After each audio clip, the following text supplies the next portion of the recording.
You can choose to have a normal life, or you can choose something totally different.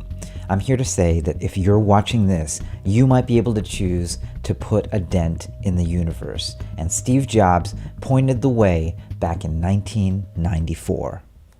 When you grow up, you tend to get told that the world is the way it is, and your life is just to live your life inside the world, try not to bash into the walls too much, try to have a nice family life, have fun, save a little money.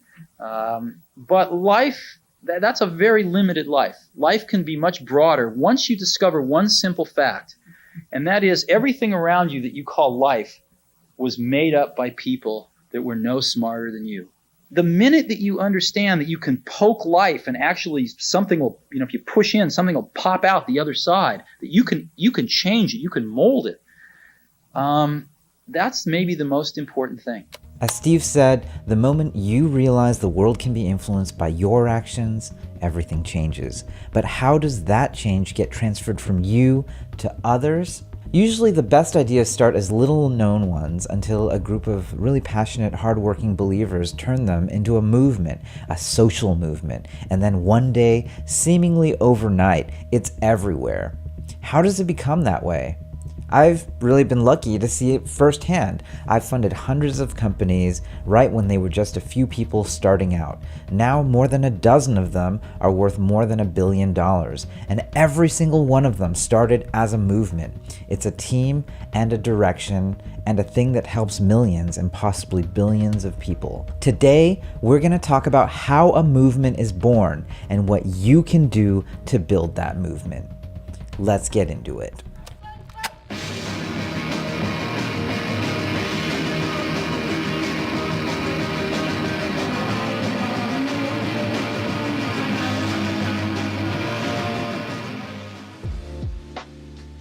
That was one of the first songs played by the Ramones at CBGB in New York City in 1974. A lot of people consider them to be one of the best bands in history.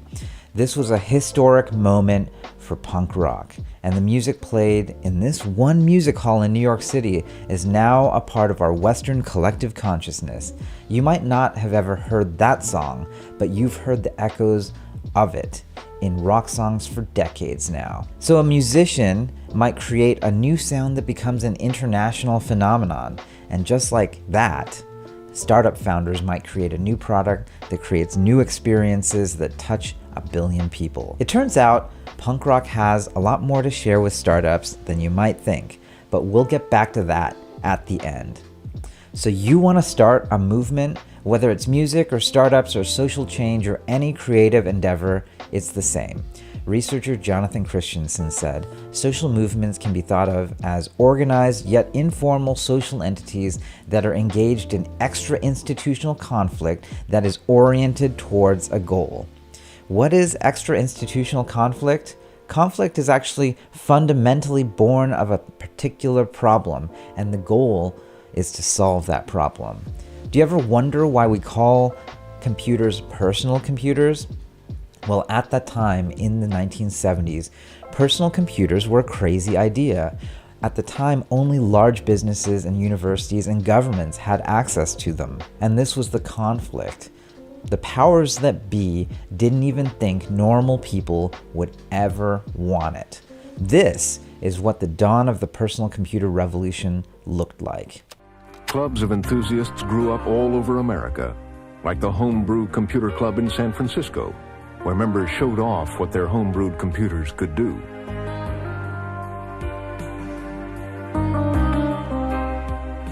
From these modest beginnings came a series of startup companies selling parts for the Altair, and soon, whole computers. By 1976, there were enough of them to hold a convention in Atlantic City. Off in a corner of the convention hall were a group of raggedy-looking guys selling circuit boards. Two of them would become synonymous with a personal computer, Steve Jobs and Stephen Wozniak. As teenagers growing up in Silicon Valley, Jobs and Wozniak had developed reputations as high-tech pranksters, all too eager to snub their noses at authority. Woz and I had known each other since I was about 12 or 13 years old. And our first project together was we built these little blue boxes to make free telephone calls. So when it came to building a computer together, Woz was the brilliant hardware engineer and focused on the core design of the computer. And I was worrying about which parts we ought to use and how we were going to build these things and how somebody that wasn't a Woz was going to manage to buy all the extra parts you still needed to buy and plug this thing together. So I was not designing a computer with any idea we'd ever start a company, ever have a product, ever be successful. It was just to go down to the club and show off and to own and use. Steve saw the interest, and he started coming up with ideas right away how this thing could be turned into product, how it could be marketed. And that movement ended up turning into computers on every desk in every home, and yes, now the one in your hand and in your pocket that you're using to watch this right now. And that's how it all starts. First, as a fringe movement almost 50 years ago. Now, society has changed completely. And that's the lesson. Sometimes if you really believe in something, you've got to do it yourself. The first stage to any movement is this exactly: emergence or social ferment. What do you want that nobody else cares about yet? What problem do you see first? Try to solve it for yourself. Then you might find that a lot of other people need it too. If you find that a lot of other people need what you're creating, that's when you'll find people start following you.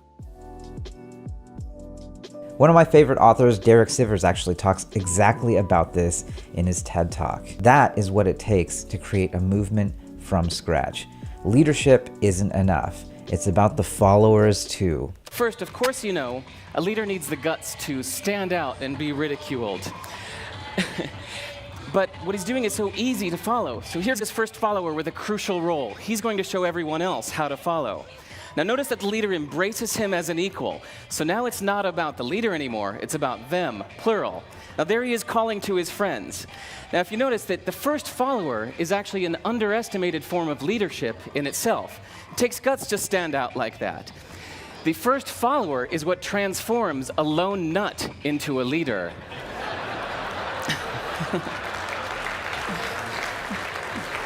And here comes a second follower. Now it's not a lone nut, it's not two nuts, 3 is a crowd, and a crowd is news. So a movement must be public.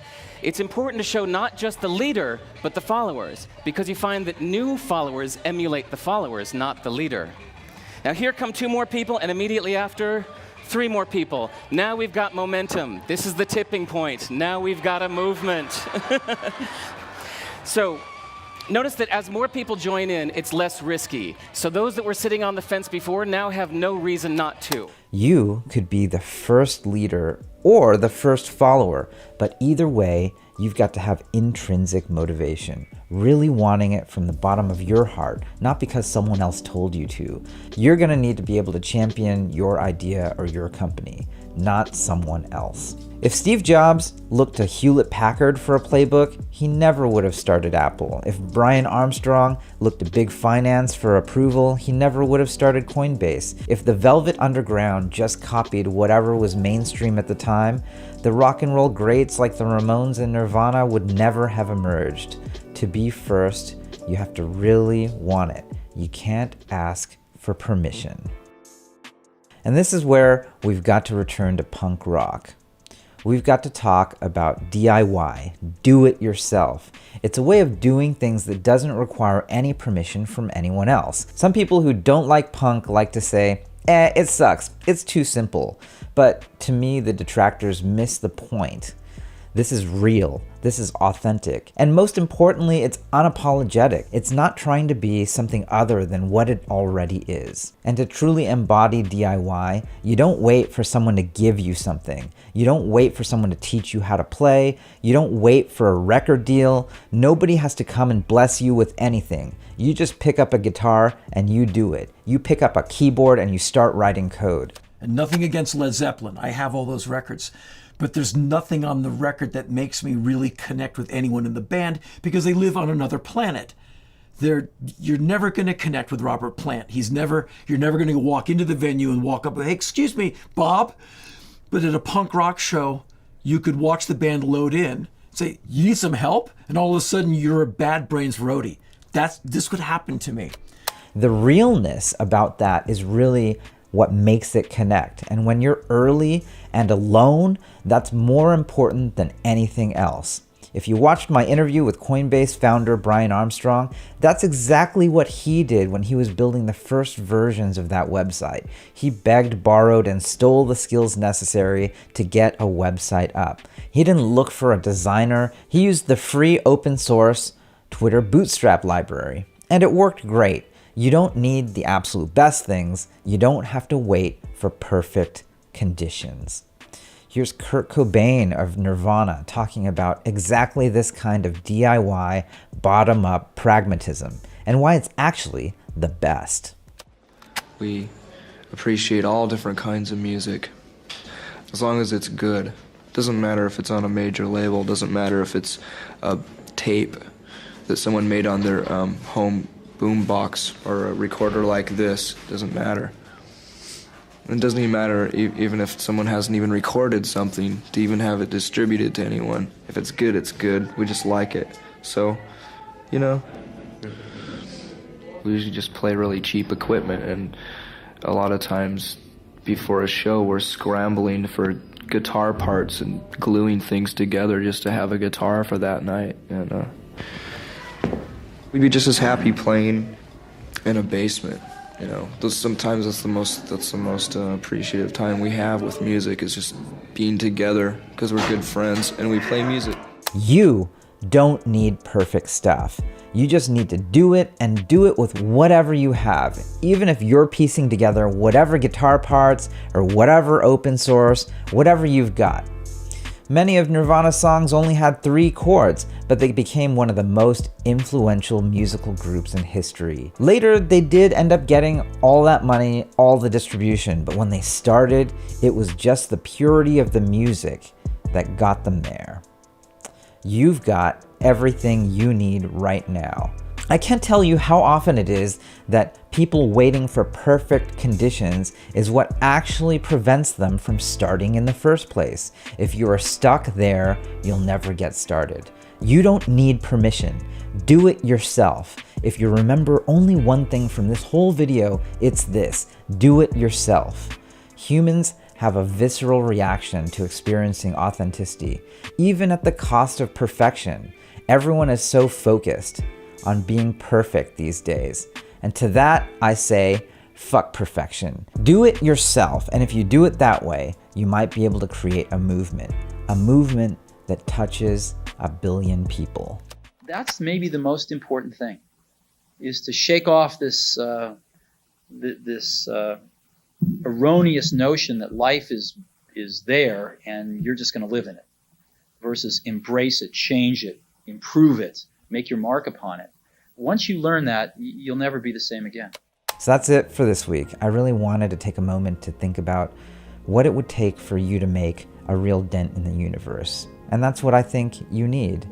Keep in mind, whatever you do, a punk rock DIY aesthetic, which means you don't try to create perfection or wait for perfect conditions. That's one of the beginning conditions, I think, for starting a true social movement. It's crazy, it's hard to do, but if you could get to that second follower, then you can get 100, 1,000, 1,000,000, or 1 billion. And if you do that, you'll leave a mark on the world. If you like this video, please click subscribe and the bell icon. We make videos like this every single week, and all proceeds for these videos go to the nonprofit Code 2040 to help a new generation of very smart people build their futures in tech. I'll see you next week.